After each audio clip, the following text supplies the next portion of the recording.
Hello guys, എല്ലാവരും യാത്ര പോകുന്ന കണ്ടിട്ട് എൻ്റെ മനസ്സിൻ്റെ അടിത്തട്ടിൽ കുറേ കാലമായി പ്ലാൻ ചെയ്ത് നടക്കാതെ ഉറങ്ങിക്കിടന്ന എൻ്റെ വർക്കല മുഖം ഞാൻ പൊടി തട്ടിയെടുത്തു.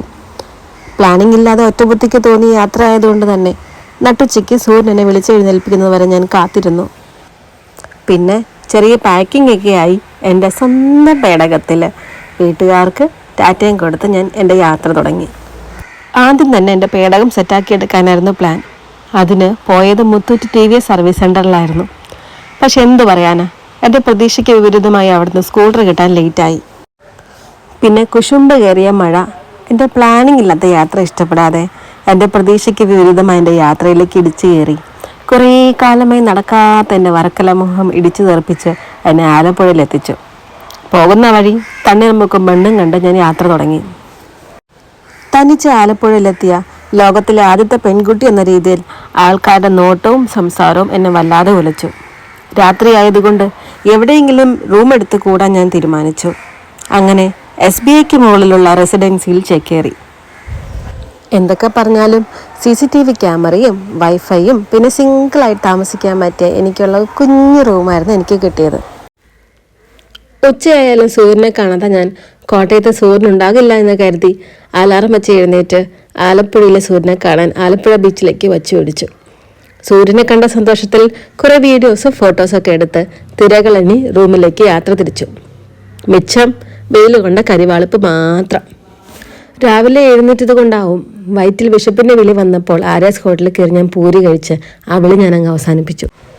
പിന്നെ റൂമും വെക്കേറ്റ് ചെയ്ത് റീൽസിലും വീഡിയോസിലും തിരക്കേറിയ ബോട്ട് കണ്ട് ഒരു സിംഗിൾ ഫോട്ടോ പോലും കിട്ടില്ലെന്ന പ്രതീക്ഷയിൽ കടലിൻ്റെ ഫോട്ടോ എടുത്ത് തൃപ്തി അടയാനായി ബോട്ട് യാത്രയ്ക്കിറങ്ങി. എന്നാൽ അരുൺ ചേട്ടൻ്റെ ഷിക്കാരി ബോട്ട് എൻ്റെ പ്രതീക്ഷ തച്ചോളം തല്ലി ഉടച്ചു. ബോട്ടിൽ ഞാൻ മാത്രം.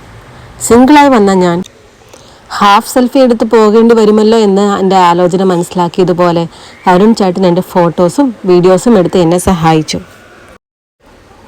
കപ്പിത്താനായ അരുൺ ചേട്ടൻ കായലിലെ യാത്രയിൽ നെഹ്റു ട്രോഫി വള്ളംകളി കളിക്കുന്ന സ്ഥലവും നെഹ്റു സ്റ്റാച്ചുവും വേമ്പനാട്ട് കായലും കാണിച്ച് എന്നിൽ അറിവ് നിറച്ചു.